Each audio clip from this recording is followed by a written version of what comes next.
know about relationships, but you're wrong. Listen, there's no magic bullet. I'm teaching life skills. When you're sick, you need medicine. It don't always taste good, but it'll get you better. You need this medicine. It ain't gonna always taste good, but this is what you need.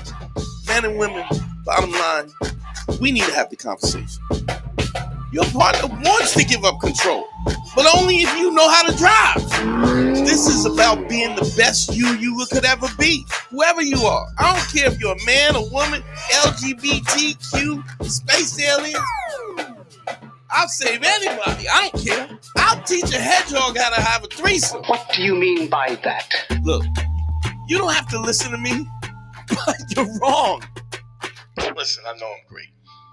And I know you're thinking, Dante, there's no way I could be like you. But you could be me, you know why? Because you know who I was? Before I was me, I was you. Man School 202. Better hear what I've got to say because you won't get it again. I'm not an alpha male. I'm not a beta male either. I'm just a better man. Well, put your happiness first, because if you don't, they won't. Yo, GYBB, get your balls back. WWDD, what would Dante do? Sexual Revolution is being podcasted, and I am excited. Damn, we got phone calls already? All right, let's take them. Why not? Right? Let's see what we got. Oh, is that my bad? I think it got disconnected. Hit me back. Still over. Phone line's open. Y'all know what it is. 929-269-4922. Welcome. I see people still coming in from multiple platforms. I appreciate being here. Happy to be here. Happy to help. I think we're gonna do about an hour and a half, hour and 15, possibly. Looks like I got some other stuff to do, but whoever call back. I mean, it just kind of caught me by surprise, but I appreciate it. Phone lines are open. My bad.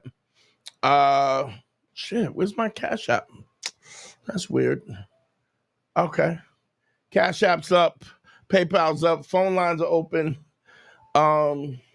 Few things that I want to talk about that was on my mind. I'm hoping I get to it, and basically, I wanted to talk about a few things about it. Is as much as we can teach technique and how or what we consider game or whatever, you can teach all of that. But at the core, if you're not trying to fix all that stuff that's underneath it all that stuff, the trauma and all that, we're not trying to recognize that and change how we respond to things. Ultimately, you can learn all the game in the world. You're ultimately going to be in a situation where no matter what you get, it's going to slip out of your fingers because you ain't ready in the first place. Because you're honestly not ready to be in the position. What I used to say was you're not ready for the Super Bowl. And there's a few different analogies that I want to talk about. One of which is, I've had this debate with people on the, first of all, I didn't even check in with the comments. Anybody's in the comment, Luis, what's going on? How, anybody in the comments, please give me a thumbs up. Make sure the sound is good. Everything's working good and y'all hear me clear. Please, if y'all can, please put a comment or thumbs up so that let me know you hear me. Don't forget to like and share. Please let me get some likes up on these lives. Please. That kind of helps the algorithm. I'm not really sure how that works, but I appreciate it. And don't forget to subscribe and hit the like button and just share. Okay. Thanks, GC54 in the building. What's going on? So what I'm realizing is, as much as I'm anytime I do consultations or I do private consultations or even live, a lot of times there's a whole underling. What's up, Dex? Appreciate you coming in. Thanks for the thumbs up. But I like to as much as information I get, if there's something underneath it, underlying these underlying thoughts that are sabotaging your overall outcomes because of the fact that I want to talk about how powerful it is what you think of yourself, how you perceive yourself, how you communicate, how you perceive yourself and communicate to other people so often, how you see yourself, whether or not you see yourself as worthy. Because if you don't, trust me, you're not going to be able to hide it. Some people can hide it. Some people hide it for a period of time, but no matter what happens, the truth comes out. What don't come out in the wash comes out in the rinse. And it's a situation where you will get exposed. So anytime you're in a situation, especially if you good at so-called game, and I think when people talk about game, what they're talking about is lying and misrepresenting themselves, which is not in any shape or form what I'm talking about. You will get exposed, especially if deep down underneath it all, you don't think that you're worthy. There's something that, commonly known terminology is the poker tell. The poker tell is that basically it's a wink or a twitch or a scratch of the nose that people do when they play poker, when they have a good hand, or when and a lot of times people can read that, or an opponent can read that because of just by watching the patterns. And I've said this before, women are super intuitive into what their surroundings are. They have to be, because it's part of their own personal survival. And so not doing that makes you a woman that is susceptible, highly susceptible to abuse or danger. I mean, you got to be able to read the room when you have a lot of awful men out there who are willing to do anything at any cost. Shout out to LK, Frank M in the chat. I know I started a little bit earlier. Thanks for the thumbs up. LK, I'm gonna get to that in 1 second. But we have to understand that these things are underlying what I would call pre-existing conditions.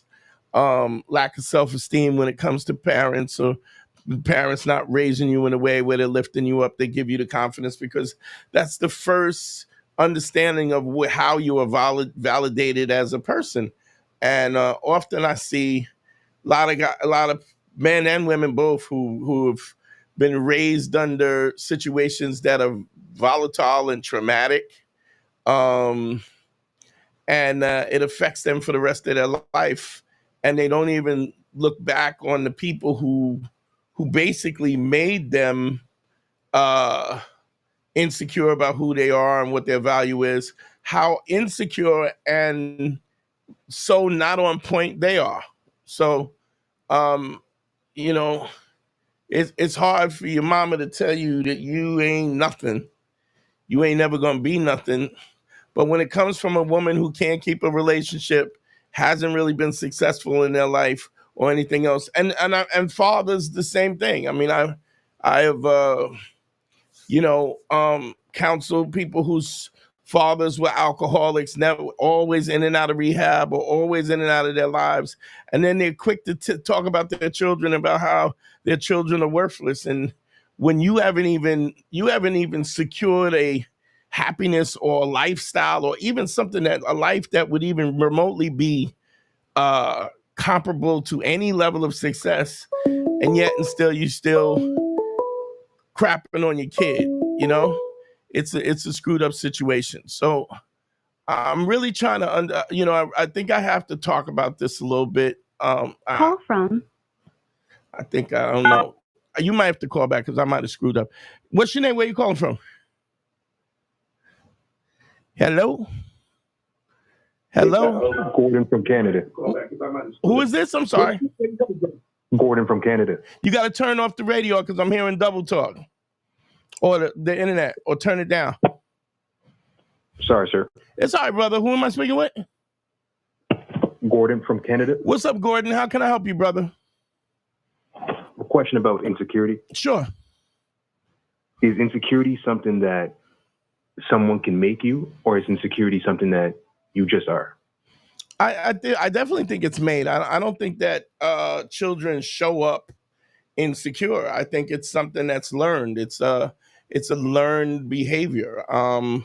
We could say nature versus nurture. I mean, I definitely think that genetically people have a higher propensity for certain tasks and situations, but I think overall we are allowed to overcome that, or there's ways that we can overcome that.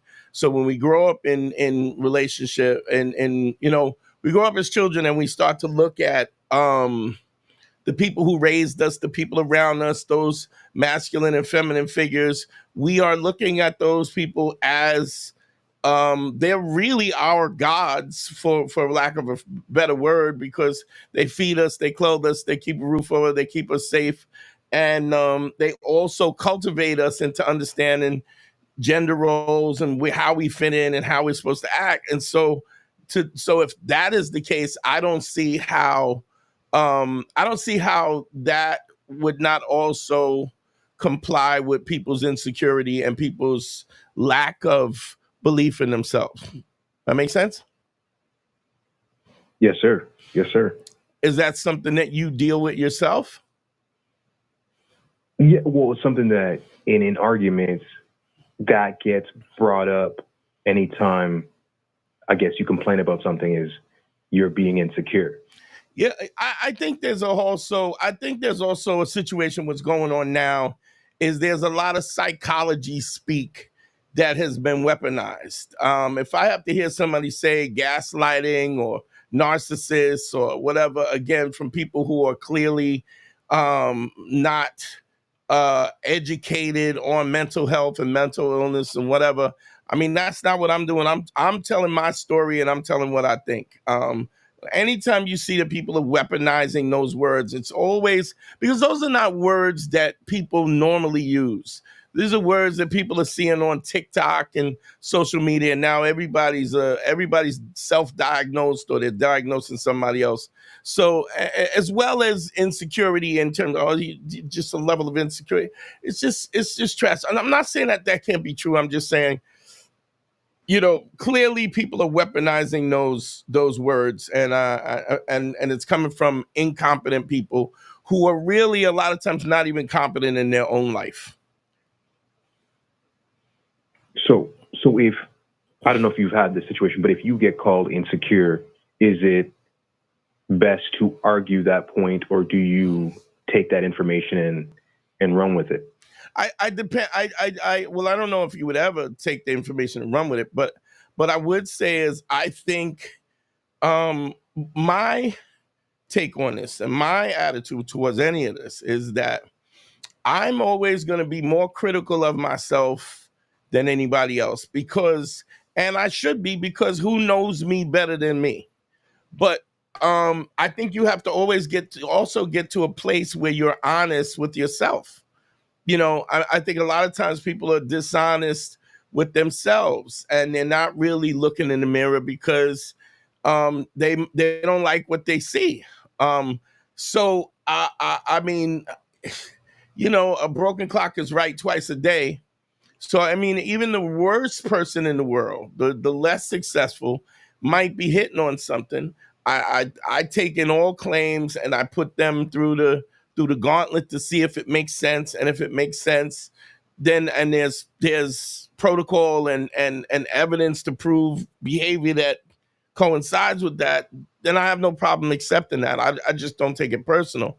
But I'm always gonna, I think part of assessing whether or not somebody is actually being legitimate or in a good, speaking to you in good faith, is the fact that what is it? I think part of the variables is, what have you done with your life?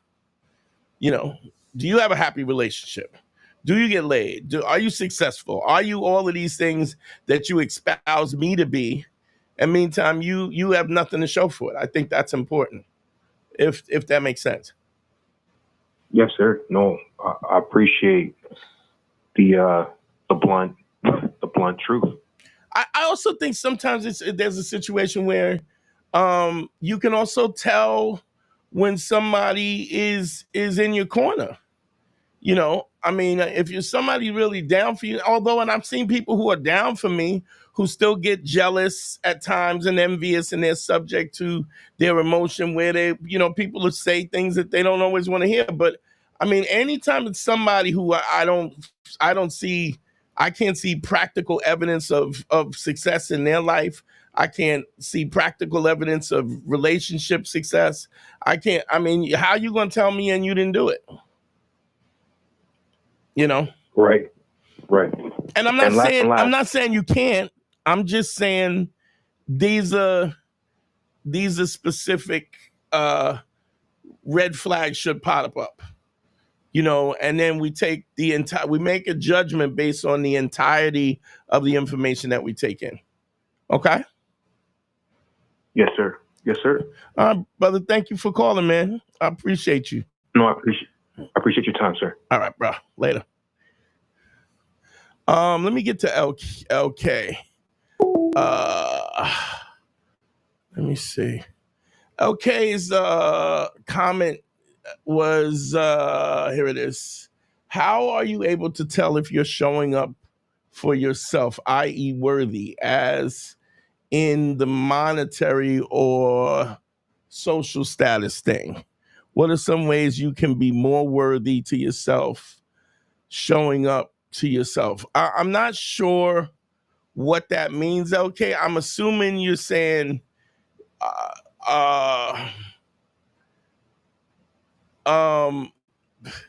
I think I'm gonna get to you in a minute, Kevin. What's going on? Shout out, brother Kevin, to Making Reviews. Says he's still a flat earther, but what's up, King? I don't know if he's being sarcastic or what. Anyway, so I think what you're talking about, LK, is that are we being kind to ourselves? Are we being honest? And I think we can tell that simply by being honest with ourselves about where we are and whether or not we are comfortable with who we are and what we are and where we're at the time. I think all of those things are important. So I hope that answers it. And if that's not where you were going, do me a favor and call in, man. The lines are open. Hey, what's going on, brother? Where you calling from? What's your name? Sister, Dante. This is who? This is who? A sister, not a brother. A sister. I'm sorry. Thank you, sis. What's going on? Where you calling from? I'm calling from New Jersey. Hey. And your name is? Mommy. Everybody calls me Mommy. Mommy. I like that. I'm with that. Well, I was listening to what LK wrote or said, and what I interpreted is something that I'm dealing with right now. Okay. Is showing up for myself. Okay. Somebody calls on me, I will drop everything. If it's my husband, my kid, my sister, my mother, my grandfather, they call me, I drop everything and run. And then I found in the last year, I'm exhausted. I'm not accomplishing the things I need to. I have goals. I have things that are just not getting done because I'm putting everybody before myself. Okay. So how do you make yourself accountable for yourself and your own happiness? This is as simple as something. Have you ever been on a plane? Of course, yes. Okay. You know what's the first thing they say about your oxygen mask? Put it on, save yourself first. Put it on yourself Mm-hmm. first. Even if you have children, they tell you, put it on yourself first. Why? Because if you can't breathe, you can't help nobody. Right? It's hard to say no. Yeah, but I get it, but you have to understand something. So first of all, what you're saying to me is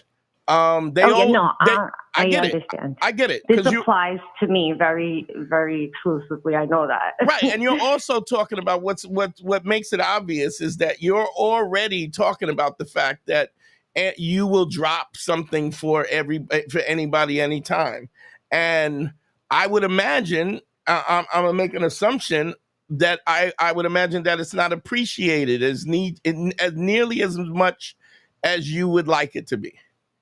Well, I'll tell you how it's appreciated. Everybody thinks because I'm a stay-at-home wife or stay-at-home mom that they're like, oh, here's a couple bucks. And it's like, I don't want your money. Mm-mm. Like, I would love for Well, you to mommy, just first, be like, hey, mommy, wait. you know? First, take the money, okay? Don't No, not I take the don't money. want their money. They're my family. I just want them to Okay. like love me and respect my time and my energy.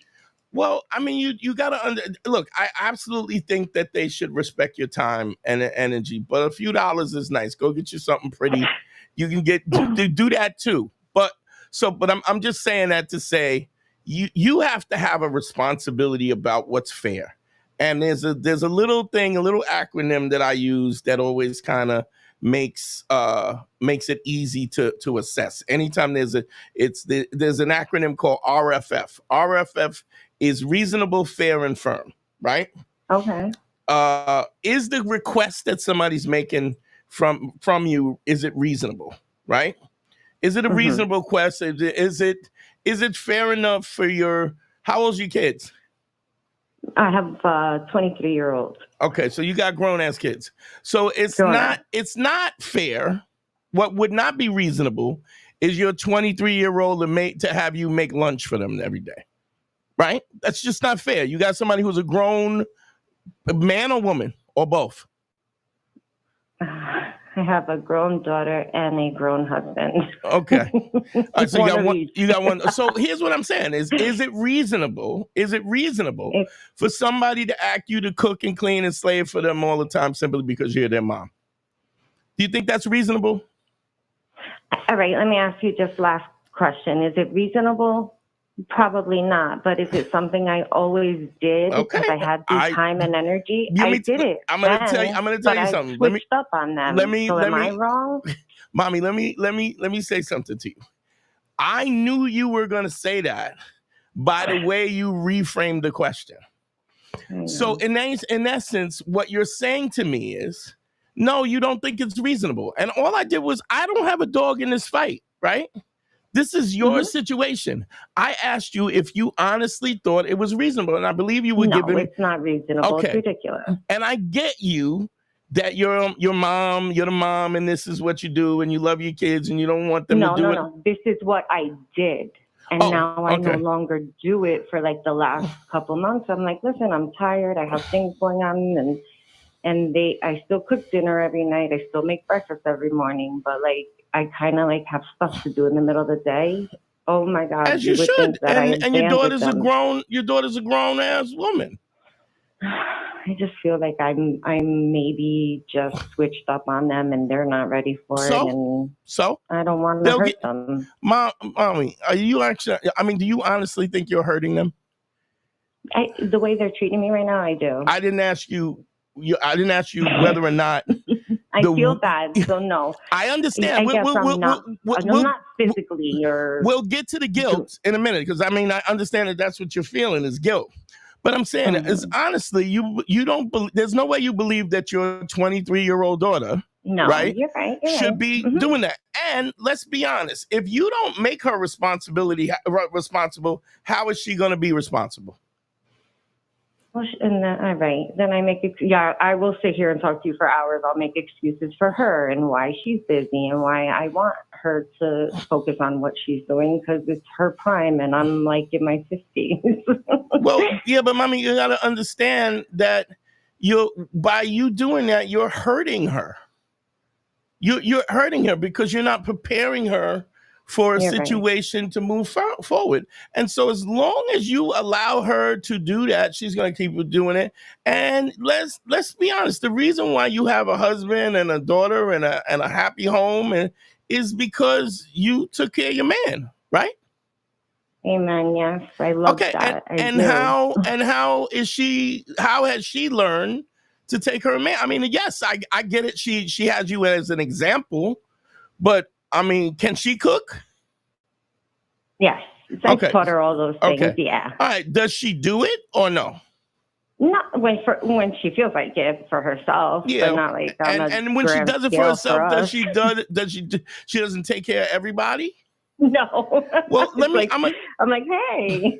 I'm going to tell you something. There's no such thing, or love should not be unconditional. There is a condition to love. There should be, as you give, there has to be a reciprocal responsibility to give it back. That goes with respect, that goes with love, and nobody is above that. So if she's being unreasonable, right, then you're Yes. and I'm going to say this so in a way that you can move past this. If I told you that you were doing something to hurt your daughter, would you stop doing it? Of course. Okay. So do you think by you coddling her and not making her responsible is not hurting her? Do you honestly think that her anger or her shock of the fact that mommy doesn't do everything for me, do you honestly think that's hurting her? Or do you think it's more likely that you're hurting her in a way that she's not responsible for herself and doesn't and you're teaching her that selfishness is the proper response? Do you not see how that hurts her way worse than you not making the bacon and egg sandwich in the morning? Yes, makes sense. So I guess I understand. This is all very new to me, so I know I sound ridiculous. So I'm sure it sounds crazy, but this is so new to me. Mommy, you understand something, that it's not ridiculous. It is something that every parent goes through, especially the best moms. You have children? I have a son, and my mom was one of those moms that cooked and cleaned and stuff like that, and a lot of times it was taken advantage of. It was taken for granted. And I'll give you an example. My son is, I mean, I know this is gonna sound like I'm blowing my, but my son is adorable. Like, he is a handsome kid. I knew that my face was like broken glass, and my wife's face was like soft ice cream scoops, and so the two of us together just made the perfect look. My kid is ridiculously handsome now. God bless. But he's also a con artist.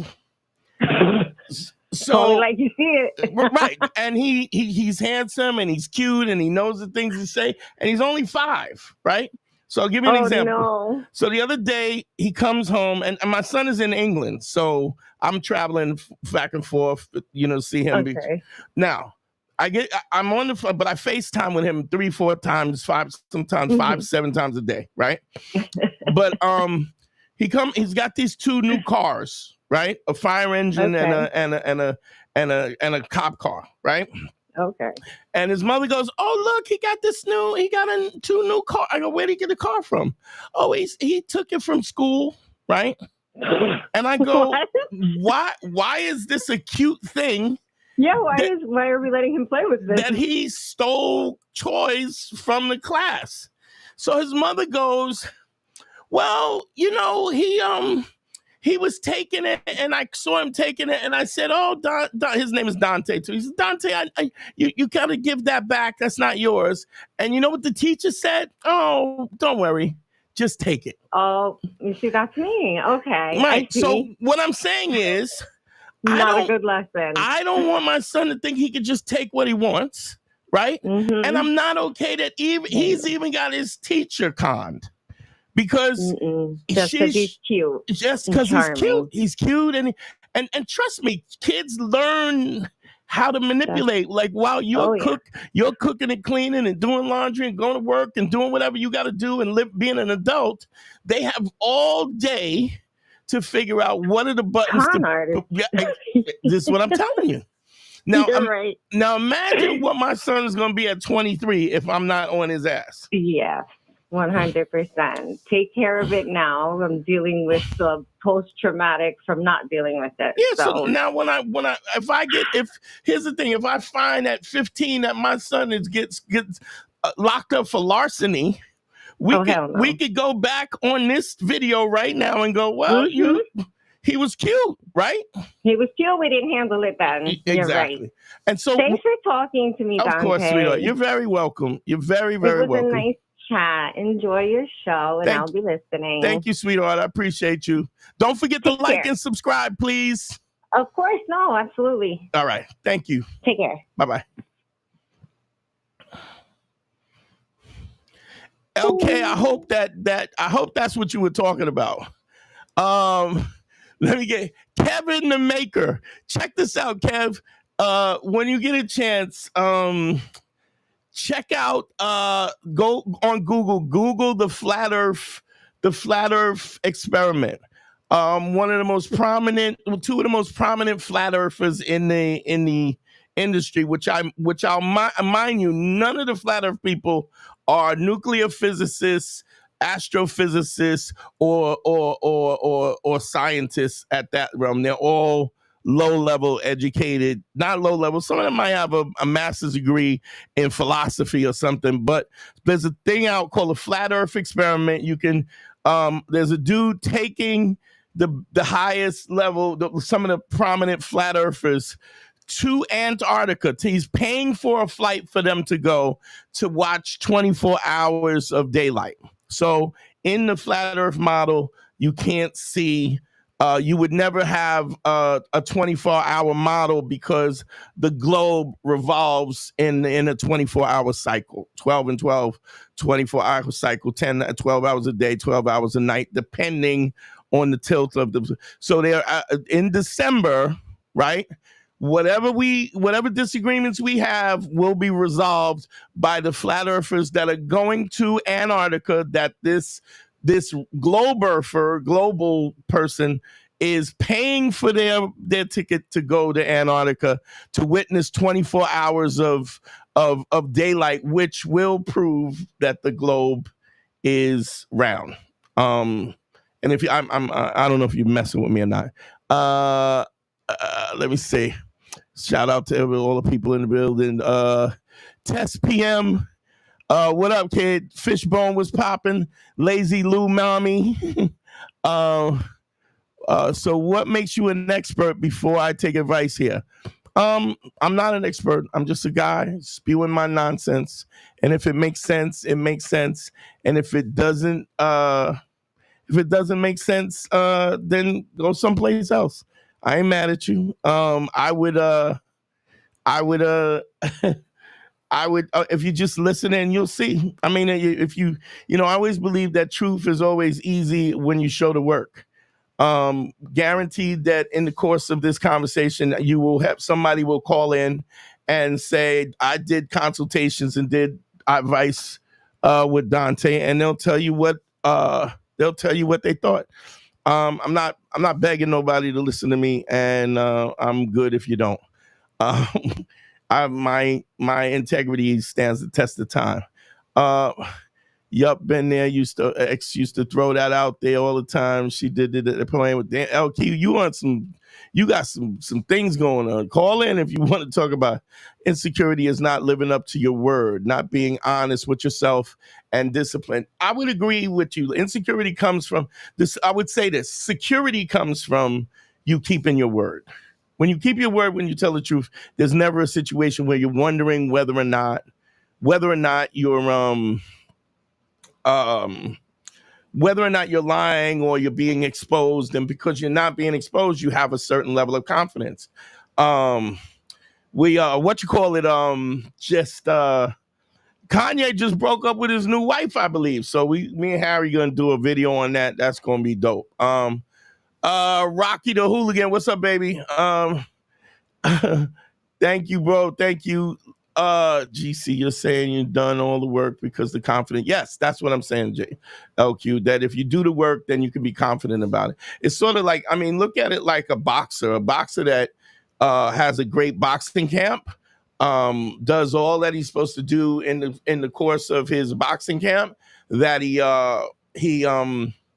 definitely is ready for the fight. And once he's done the road work, ate the right foods, he comes in lean, comes in making weight, doesn't get sleep and works out and works on the things. The confidence comes from what you do, not who you are. Clear, we see that. I talk about this all the time. That's why Diddy's in the trouble that he's in, because with all the money, all the cars, all the planes, the mansions, all the baby oil, and all the dildos, he's still an insecure little twerp who took advantage of people and bent people's will who he felt were beneath him. When the reality was, in order to have to put that kind of carnage on people, you got to have a form of self-hatred. Yeah, Kevin, she was sweet. Jabril Africa, what's up? You played yourself in the building. Let me see. Hunter, what's going on? Just ask a flatter for how he thinks this cell phone works. Yeah, you're right. This global positioning system is how we have GPS. That's what GPS stands for, y'all. GPS, Global Positioning System. Anyway, thanks, Hunter. Dante the man never doubted this teaching. Thank you for that. Kanye just keeps supplying free content. Yeah, never stops, won't stop, can't stop. Well, we don't want to say that. And Anthony Drassos, what's going on? So what I really wanted to talk about is that you have, everybody has their journey, and their journey is riddled with successes and with successes and with how should I put it? And failures. I don't care how many successes you have, there will be failures. So and instantly, if you are keenly listening, you can see the problems that people have by the way they frame things, okay? So I'll give you an example. Mommy just came on and was talking about her. I asked her, did she think what her daughter was doing was reasonable, right? And she stopped, slammed on the brakes, and she reset the question. Why? Because she knows that her daughter is being unfair and unreasonable, but she loves her so much. She loves her so much that she's not willing to call her out on it. And she feels guilty about it.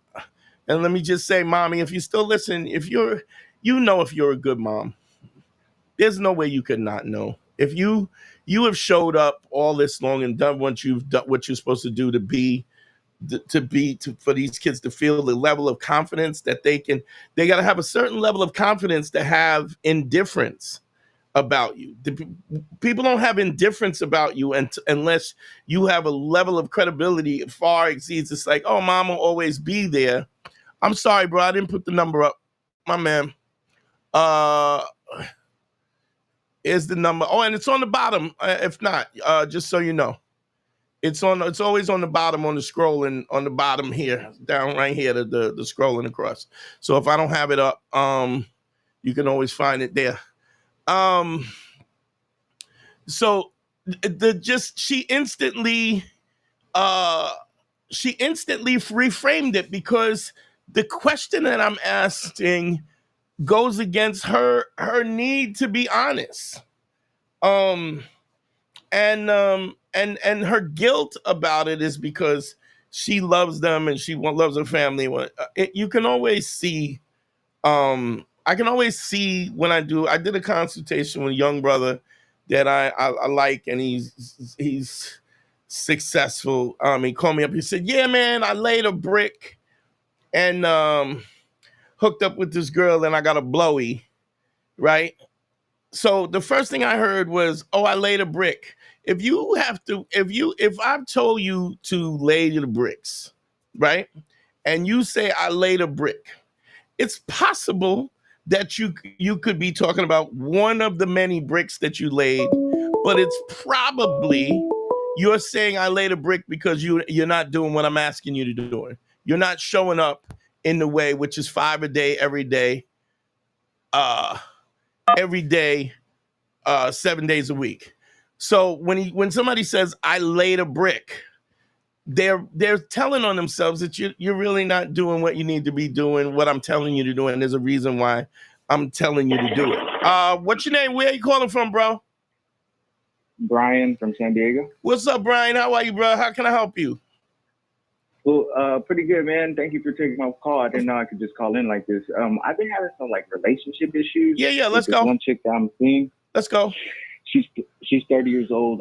I just turned 40 a few days ago, and I'm just having some like issues as to trusting her. I've asked her how many partners she had. She told me 3. And Why is that important to you? Why is what important to me? How many partners she had? Oh, just to make sure that I'm the only one that's kind of been in there. Because at first when I met her, I thought she was a virgin. How old are you? 40. Okay. And your concern is how many dudes she slept with? Yeah, because at first I thought she was a virgin, but she ended up telling me that she slept with 3 dudes, never had a relationship. She's like green around the ears, I guess you could say. And I'm just trying to figure out if. And how old is she? 30. Okay, let me ask you something. What if she said I had 7 partners? Would you dump her? Nah, probably not. What if she said 20? Would you dump her? Yeah, fuck yeah. Okay. My question is, what's the difference in 10? How about 10? Nah, probably not. Okay, how about 12? Nah. How about 15? Nope. I think anything under 10 is reasonable. Okay, so let me ask you this. But still, don't you got to multiply by 3? I don't know that to be the case. I don't ask women because I'm not worried about who else was there, because I feel like I'm going in there with Blockbuster with my skill set, and I'm going to make a real connection that is not going to matter anyway. But what I'm saying is, what's the difference in your mind? What is the difference between 15 and 16? Is 16 okay or no? It's because I'm trying to have her give me a baby. That's why I've been playing the field so long that I'm just kind of ready to settle down. Okay, so do you think that a woman who has been with 20 men can't have a baby? I mean, they can, but that's just gross. You know, like that's been used and abused. Let me ask you something. What's your body count? I mean? What's your body count? Oh man, probably in the 30s. Maybe 40. And what if she said you've been with too many women, and she dumped you? What would you say to that? The way her personality is, I don't think that'll happen. She hasn't asked me for anything. I got her location. She doesn't got my location. I met her parents. What if she did? It's going that deep. What if she did? What if she said, "Oh, you've been with 30 women. I'm out." Then so be it. That ain't the one. No, okay. I'm just trying to understand your because what you're doing is your logic is way fucked up, and it's based in your own ego.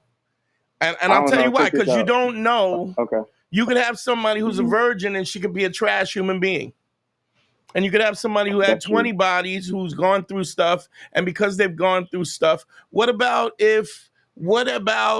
somebody who maybe got molested by their dad or molested by their uncle and they have trauma? Or what about somebody who was I put her on the stroll if that's the case. See, because I came up from a different background. I've seen pimps all my life in high school and shit, and I try to follow that. But since I came up family with women, I just chose not to. Are you familiar with the ism? That's all I'm saying. Let me say this. Are you familiar? You don't know me. You don't know my background, right? I do. I definitely do. Do you know that I was a personal manager? Stripper, yep. Yeah. Okay. So what I'm saying is the measure of people, what people have done in the past, what do people have done? What we have to do is we have to look at people's character and where they're at right now. You could say ick, but you can get a virgin who is selfish and her parents have coddled them and treated her like a princess, and you could think that this is the one, and she could be totally a selfish, self-centered, I'm gonna use the word narcissistic, gaslighting person who doesn't even know how to be generous. And you can have somebody I did vet her for about a year, and then I just recently asked her out in July. So we got 3 months on the 6th that just passed. And I'm just trying to really have her give me a baby. Really, I'm not trying to marry her or nothing like that. But And why would you do that? Because I'm trying to leave a legacy. I'm trying to have my offspring. Yeah, but I'm asking you, why would you have a baby and then not be with the woman that has your baby? If you could. Of course, that's the plan. Yeah, of course, that's the plan. Yeah, but that's not the out, plan. If you started, you got to understand something. I'm listening to what you are saying. I don't know you. You don't know me, right? But if you say, I'm just trying to get a baby, that is really nuanced to the fact that you're not really concerned about creating a loving home. I'm not saying you're not vetting her. I'm not saying, but you got these standards that you don't hold yourself to. You got these ideas about women that you probably, wherever you got them from, I don't even think that you've really vetted them. 20's too much, 10 is not enough, is okay. There's no consistency in your logic. And I would say that if there's no consistency in your logic, there's a good chance that you're making mistakes. Okay. Well, this is the first time. I'm gonna disclose this right here, but this is my first relationship, like being completely sober. All my other relationships have been when I've been under the influence. Or wow. Okay.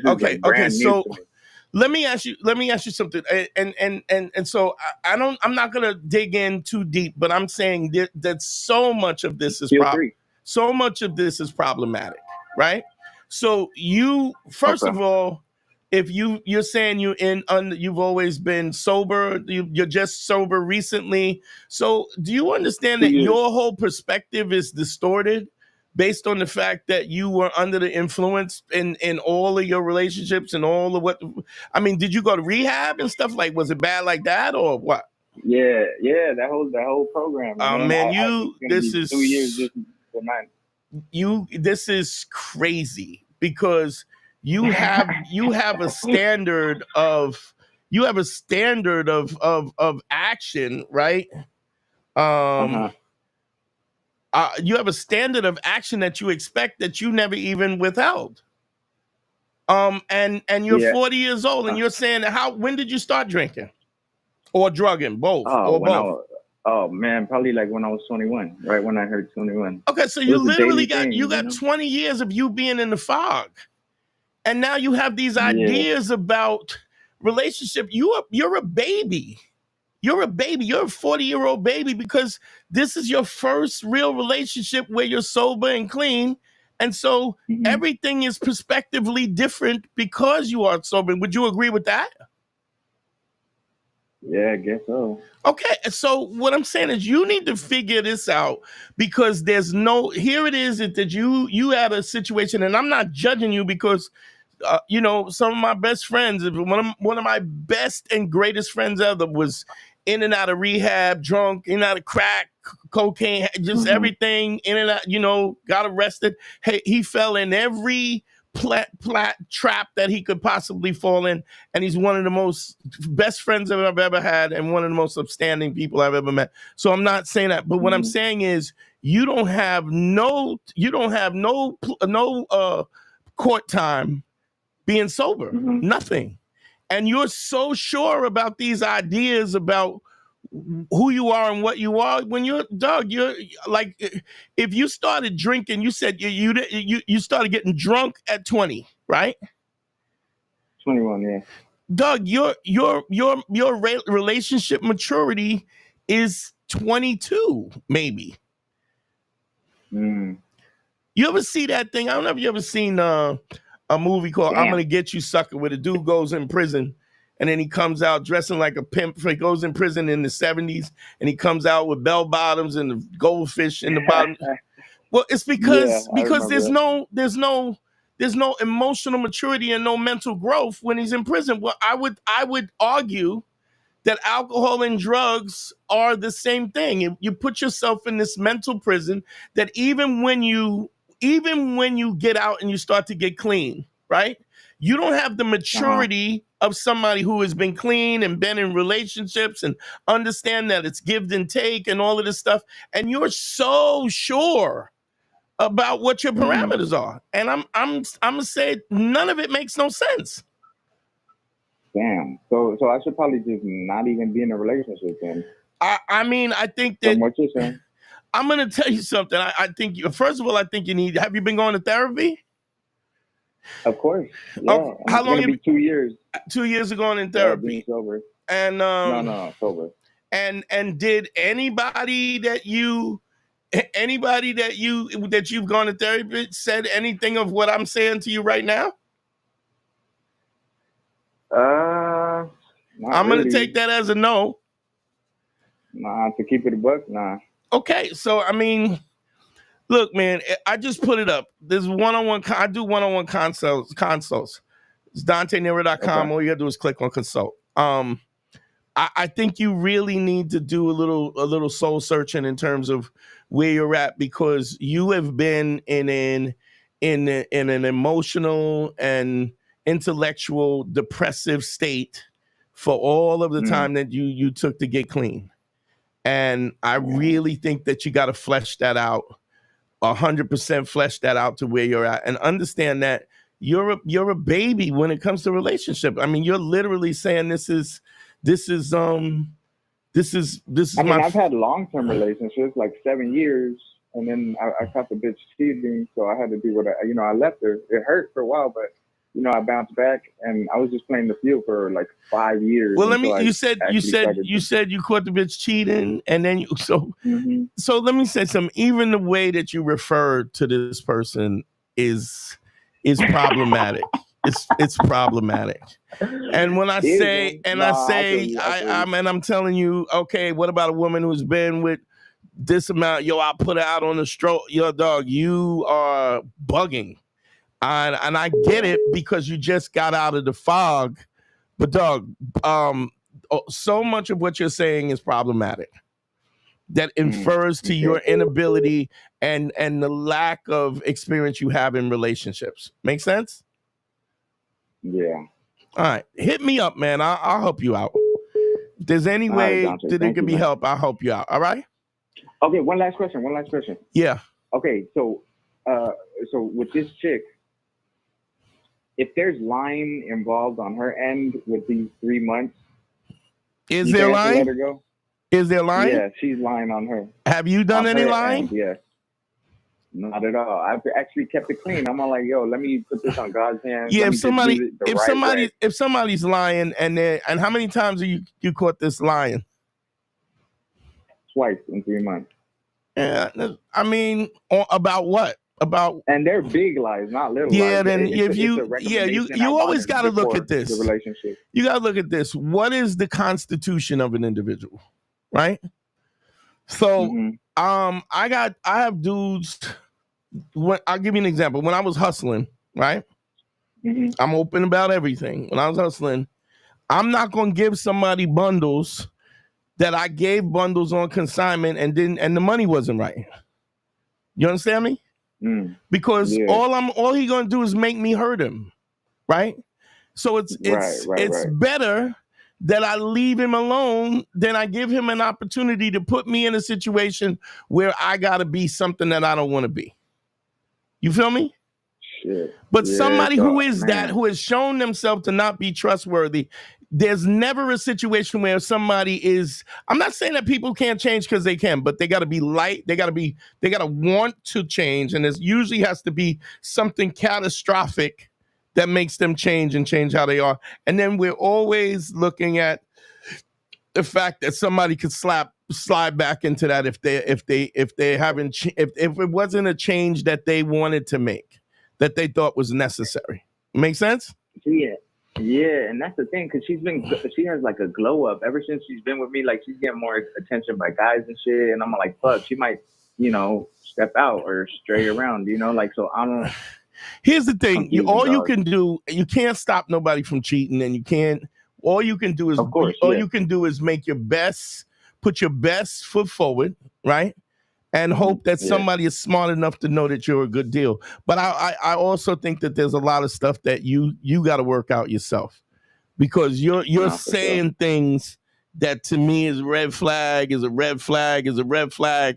And then when you tell me that you're just sober, and this is the way you're thinking now, and then I don't mean to dog your therapist, but how does your therapist not see that the way that you approach things is problematic? That's a problem, and I mean, this is the first time we've ever spoke. Yes, you've never called him before, right?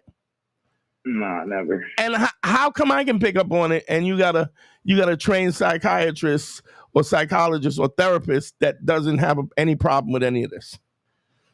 Probably because the rapist was females. They all been females. I should probably pick a dude. Yeah.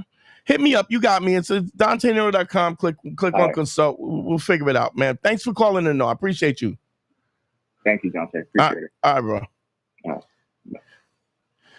Yeah, that's, when I hear those terminologies and stuff, I mean, that's one of the reasons why I put a caveat in front of Black Phillip a lot of times, because of the fact that these are the things that we were talking about in 2006. You know what I mean?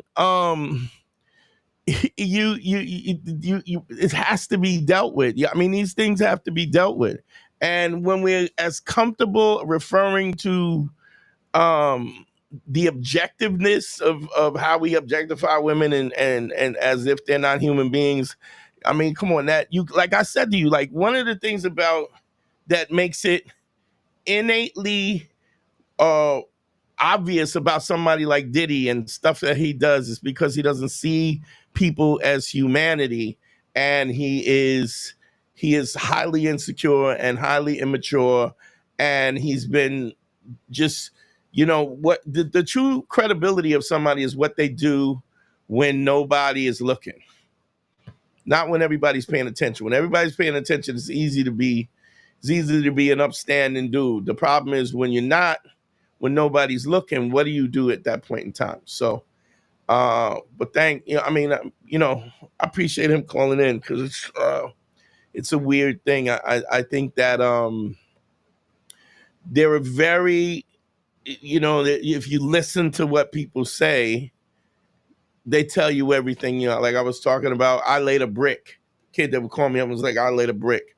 I laid a brick means you're not doing what I tell you to do. And there's a reason why I talk about laying the 5 bricks and talking to women and not doing it in a transactional way. There's a reason for it. Everything that I'm telling you is a reason for it. It was my, and understand something, this was my own shortcomings. This was things that I had problems with.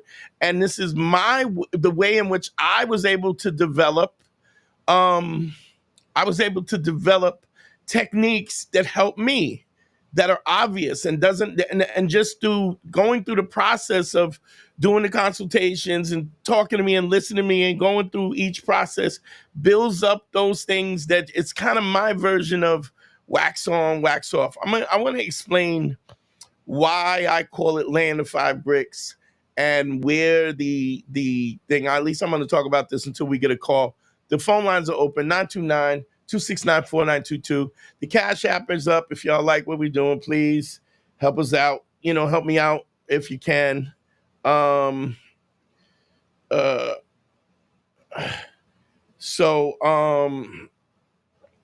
see. We'll see what it is. Phone call. Let's get it.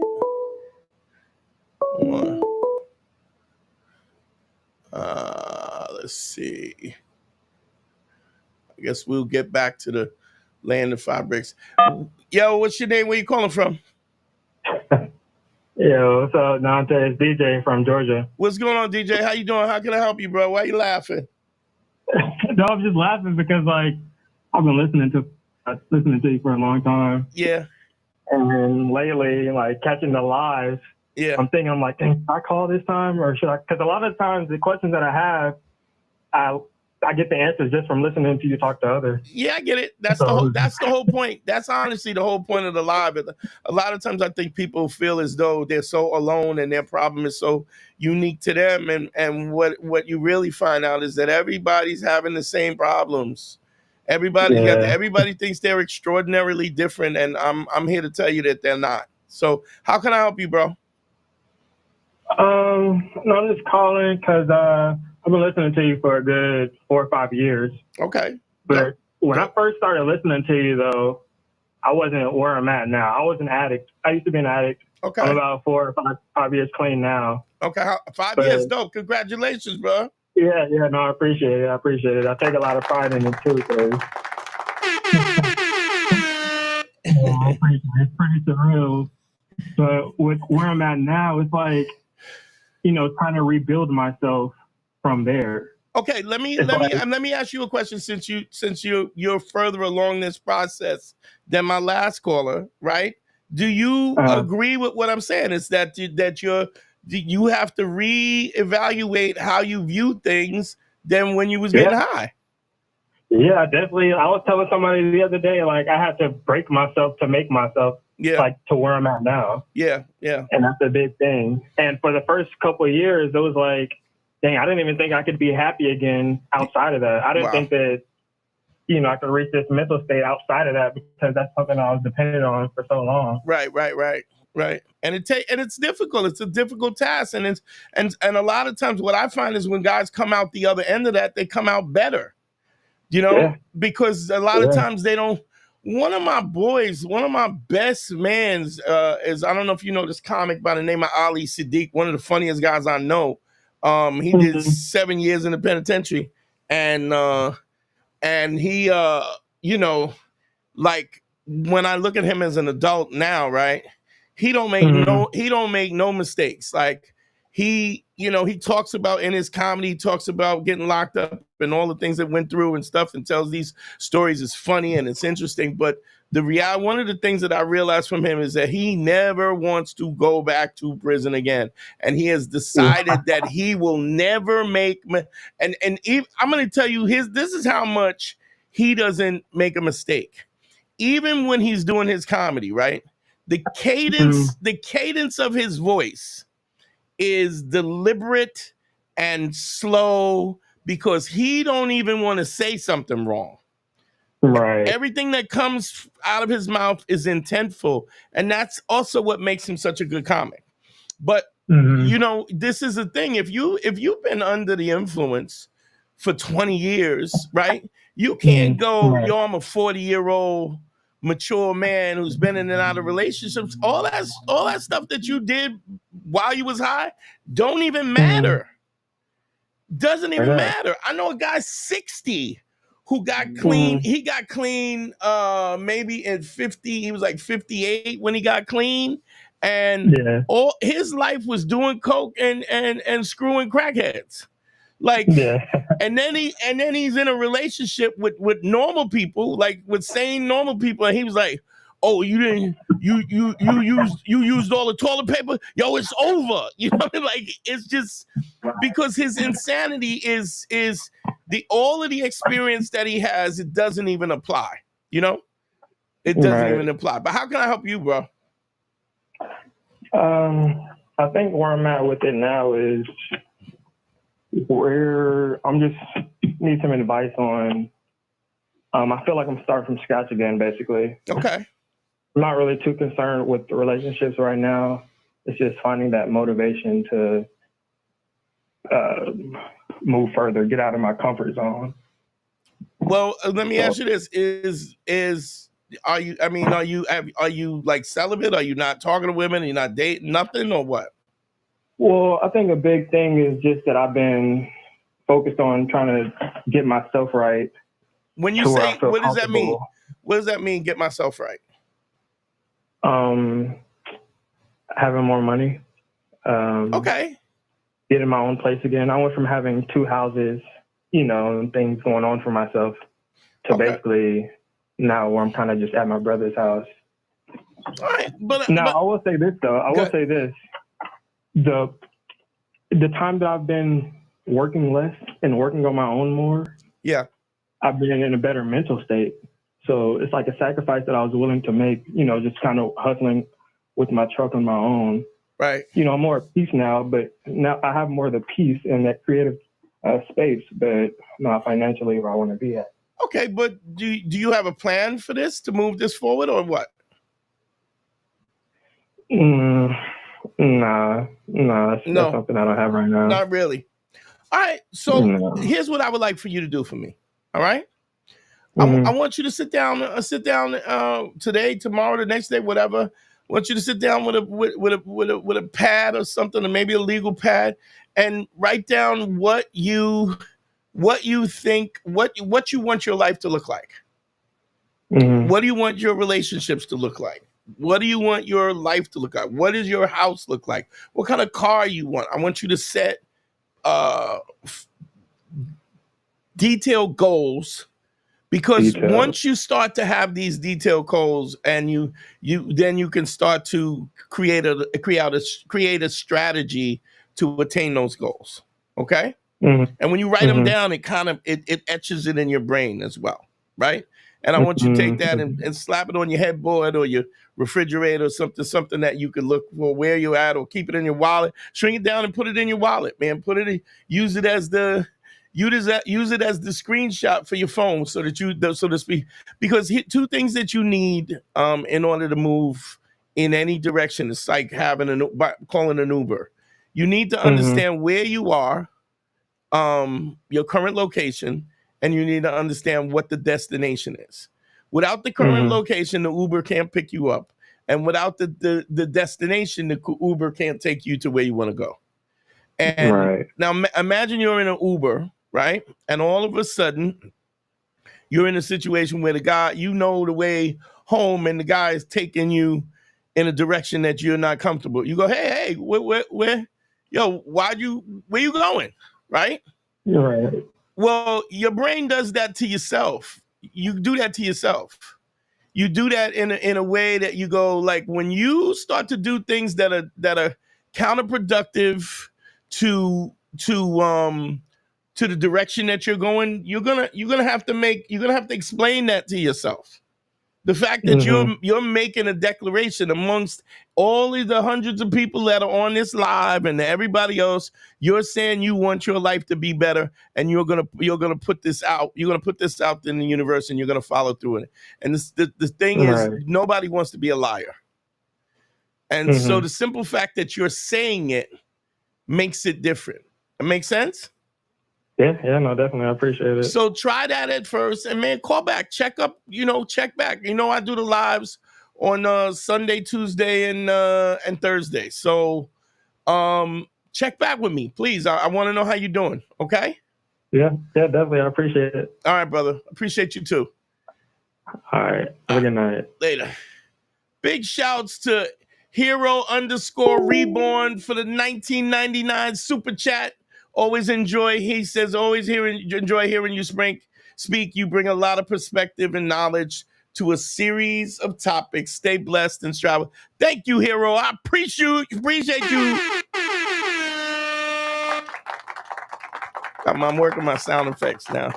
Thank you. You played yourself in the chat. LK, you are off the hook tonight. Jake Hudson, what's going on? It's good. The chat is going crazy.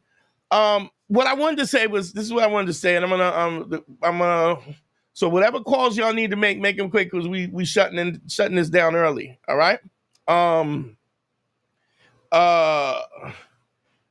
want to say, for the record, like, how the whole idea of laying the 5 bricks came. I call it laying the 5 bricks because of the fact that it was an analogy that I created at some point in time, where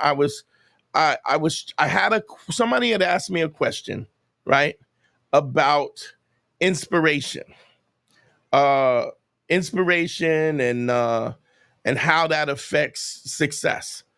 And what it was something that I contemplated, and I realized that the analogy was this: if you go outside in your backyard, let's say you have a backyard, and you go outside in your backyard and you take cement and you lay 5 bricks every day, right? For a whole year, right? At the end of the year, you're going to have a huge wall in your backyard, and that wall is going to be 1,825 bricks high, right? that brick wall that you created just by doing in small increments of laying 5 bricks a day, right? Doesn't care whether you like laying bricks. Doesn't care whether it was raining or snowing. Doesn't care if you were in a good mood. Doesn't care if your cat died. That if you showed up every day and put 5 bricks down and mixed cement and laid 5 bricks to make a brick wall, right? In a year's time, you're going to have a huge wall and it'll be 1,825 bricks high. What you also will notice is that the bricks at the top will be much more efficient and done better than the bricks at the bottom, right? Why is that? Just through repetition, just through going through the motions of laying the 5 bricks, right? You will actually get better at laying bricks. And those bricks, like I said, those bricks don't care whether or not you like doing it or you don't like it. None of those things are irrelevant. And that is why the whole idea of talking to 5 women a day is so important, because it is by you showing up every day, it creates a scenario that will increase your sociability and your understanding of the social dynamics of relationships just by doing that. What's up, brother? What's your name? Where you calling from? Hey, this is Michael from North Carolina. What's going on, Michael? How can I help you, bro? It seems like a lot of us sober addicts are calling in tonight. Yeah, well, just two. And we all know more than that, right? Yeah. No, I got 3 years next week. Man, congratulations, brother. I'm happy for you. How can I help you, though? I'm in a weird social dynamic. Okay. I'm in a band. Okay. And for a long time, it was just the 4 of us dudes. Uh-huh. And then we got a female vocalist. Okay. And very quickly, one band member... Somebody smashed the vocalist. No, okay. Unfortunately, that would make it so much easier. Well, okay, what happened? This dude's young. He's a nice guy. He's 20. Mm-hmm. Only had one relationship. Mm-hmm. He's what I was when I was like 15. Okay. He's a soft dude. Okay. She, I'm pretty sure, has never had anything serious. Pretty sure she had a bad experience with a family member when she was young. Okay. All right. So, yeah. So they're like playing pretend. Okay. If you know what I mean? No, I'm not sure. I mean, what are they flirted? Very flirtatious, but not really doing that. I think she's kind of leading him on. She's created the boyfriend box and put him in the box, but doesn't actually do anything physical. Okay, and he's fine with that. No, he's totally convinced. He's never had a heart-shattering kind of experience. So he's ignorant. Well, it's coming.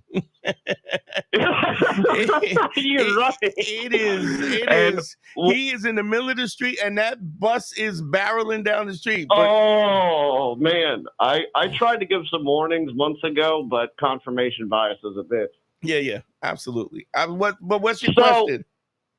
So yeah, there's only 2 options. In my personal intuition, I think she wants me to engage her, and she doesn't understand the messed up situation that got created. I'm not going after my buddy's girl, even if they're playing pretend and young, right? Because my relationship with him is stronger. Right. I don't think she's put 2 and 2 together. So if I'm wrong, I'm wrong. That's the end of it. We move on. Okay. But if I'm right, and she expects to be able to break up with him, I feel like I have to say no just on principle, even if I want to. Here's the situation. I respect the fact that you have the integrity of your friendship and the fact of where he's at and the empathy for that. And I totally agree with that. But how is that? What's going to happen to the band if you do smash? You know what I mean?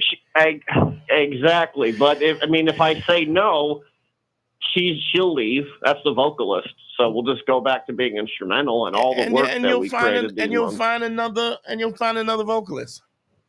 I know. See, this is where the difference of lust and love. She's a 5'2" blonde virgin, and I'm 29.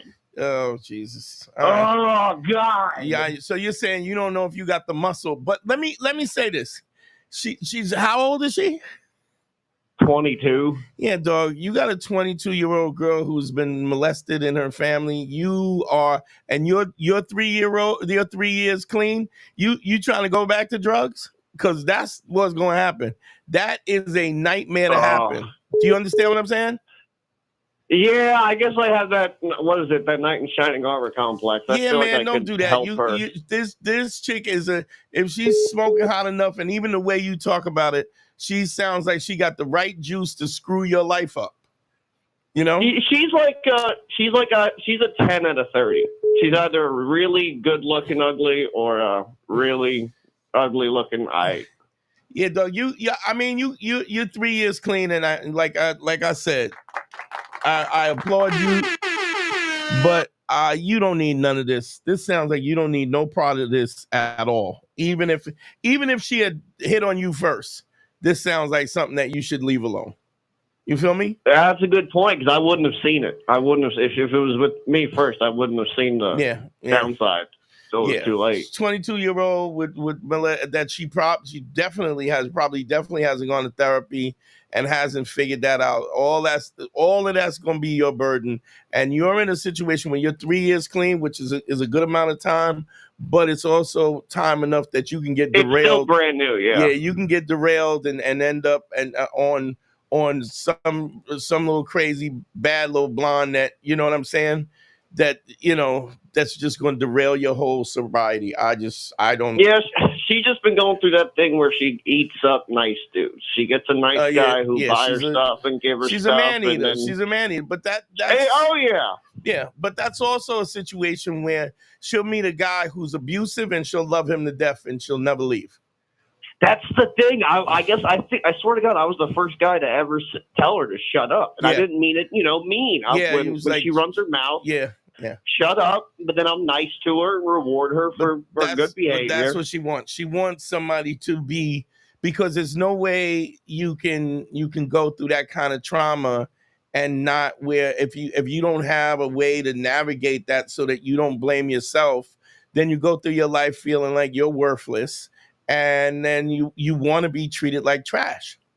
And when somebody, that you ever hear that saying, it says, this is a group that I would never be a part of, and I wouldn't be a part of a group that would have me as a member. Yeah. So she's, the guys who like her, she's going to treat like trash. And the guys who treat her like trash, she's going to be like, oh yeah, this feels right, because that's what she's accustomed to. So if you're asking me what I think you should do, leave it alone. And leave it alone, because it's going to be a problem for you no matter what. You know? Yeah, you're right. It's going to be a problem. I guess I need to hear it from someone else, because I've just been stewing on this. Yeah, because you're 6 stewing months. on that 20-year-old cooch. Oh. But let's be honest. When is a virgin having sex ever been a good time? It's never a good time, bro. It's that's correct. But the learning process, I get fun. it. Yeah, until it's not, and she's broken. So, I would leave it alone, family. I really appreciate the perspective. I needed to hear it from someone else just to see this clearly, because I'm getting intoxicated from it. I appreciate it. And one thing you don't need is any intoxication, right? Thanks, Dante. All right, brother. Later. See you, man. Come on, please. Ring. God damn it. Oh, yeah, that's cool.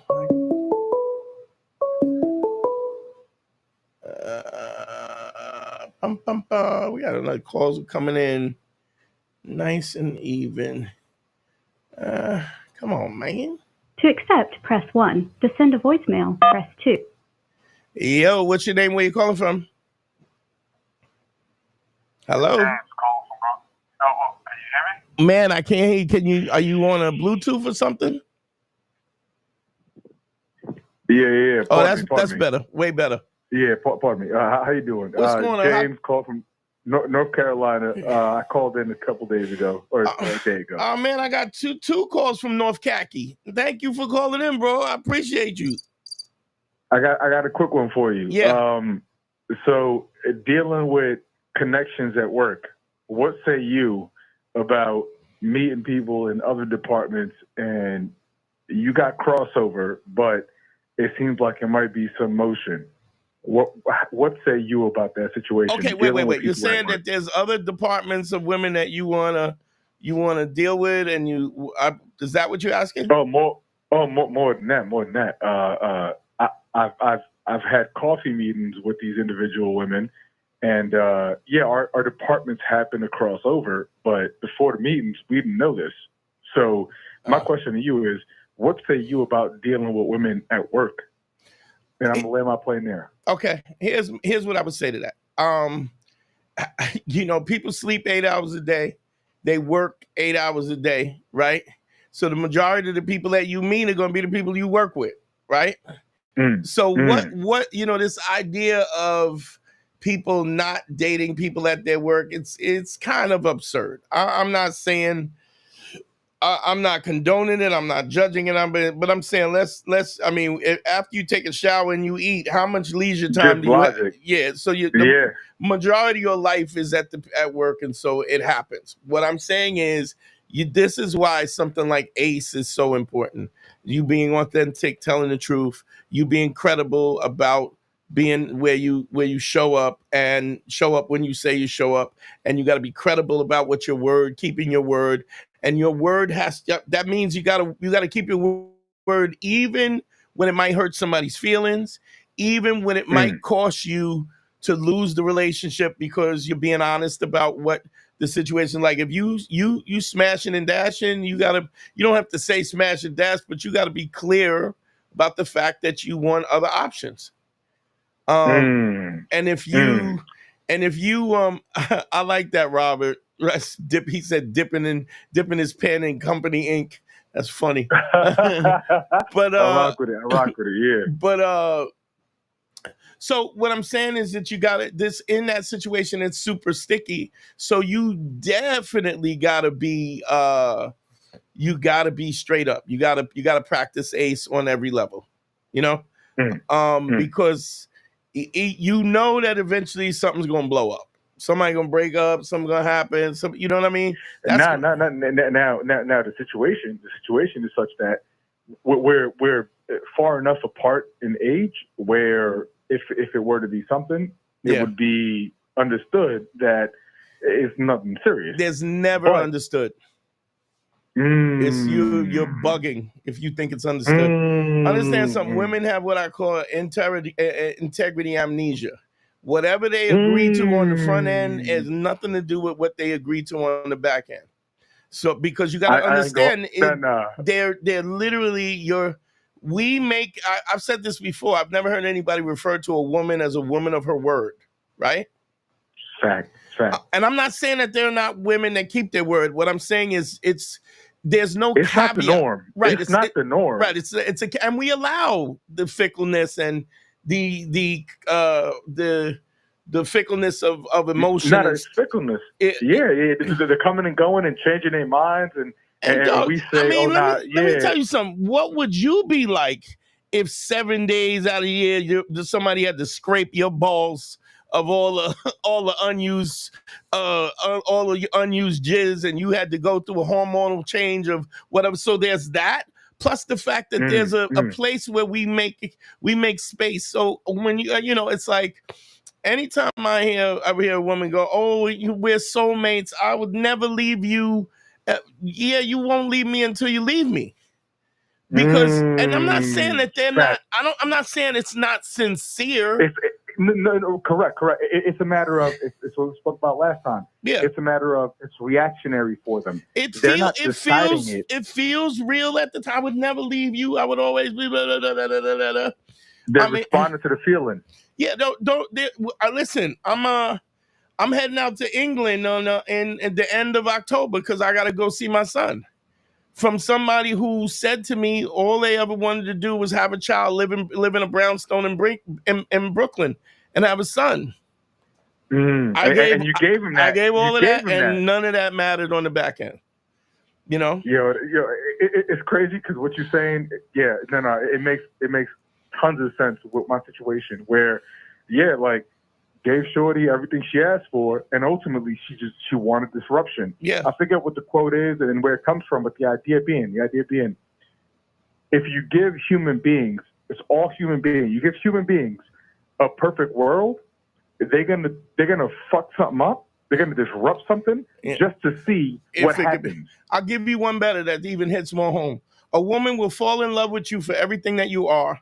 She will spend the rest of the relationship trying to change you into everything that you're not. And if she succeeds, she will dump you for the guy who was you in the first place. Couldn't be more accurate. I'm gonna leave it there. Yo, Dante couldn't be more accurate, man. Thank you, I'm Ram. gonna keep listening. Man, bro, love. I appreciate you, bro. Call back. Don't forget to like and subscribe and hit that bell, please. It's important. And let's get the likes up. All right? You already. Have a good one. Appreciate you, bro. Yeah, man. So yeah, exactly. Papoose, Justin, that broke my heart, man. I was like, oh, this is a good one. I'm working on the merch right now. 1,000 bottles of baby oil. I'm working on that right now. We're gonna have the logo t-shirts and the Be a Better Bitch t-shirts and some stuff that we're working on that right now. So look for that real soon. I've been a little slacking and slagging around, but we got it up, and I'm gonna get the dope hoodies too. So